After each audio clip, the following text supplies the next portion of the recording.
In the city of Lyon, some Muslim women wear the traditional veil and some don't. France is a secular state, and to live up to one's religion is not always easy. Naza Bouguera works in a nursing home. She moved to France in 1963. To do the 5 daily prayers required by Islam, she has to adapt her schedule. Before I go to work, I manage a prayer. Then, when I get home in the evening, I must catch up on all 4 prayers that I missed during the day. That's a lot of praying. It means I must put everything else aside to catch up on my praying. If I could pray at work, there wouldn't be this problem. But the main problem is how people look at you and how they see you. To avoid attracting attention, Naza also gave up wearing the veil. Her French lifestyle changed her methods of worship. For some other people, however, it's the opposite. Salima was raised in a typical French family. She converted to Islam when she was 14 years old, and she's one of the rare veiled women willing to comment on the way Muslim women live in France. She would like to wear her veil to work as a civil servant, but she can't.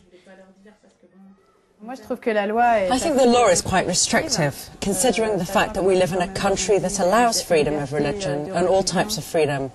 The law doesn't let us fully express our identity.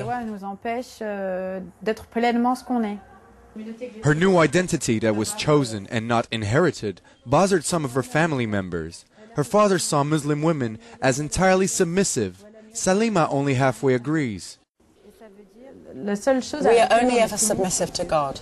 We aren't under the command of a husband, a father or a brother, as some might think. There is a big difference in between culture and cult.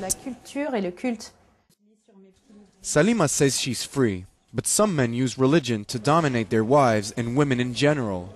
Marie-Martine Chambard fights this type of abuse through her organization, Women Against Integralism. There is a problem when discriminations occur. We live in a society that doesn't discriminate women from men, a society that doesn't give women a certain role because they are women, and that doesn't give men a certain role because they are men. Each does what they can, depending on their competence and capacities. So there's a problem when women feel discriminated, and they want out. When someone assigns them a role they don't want, and we all know that leads to tragedy.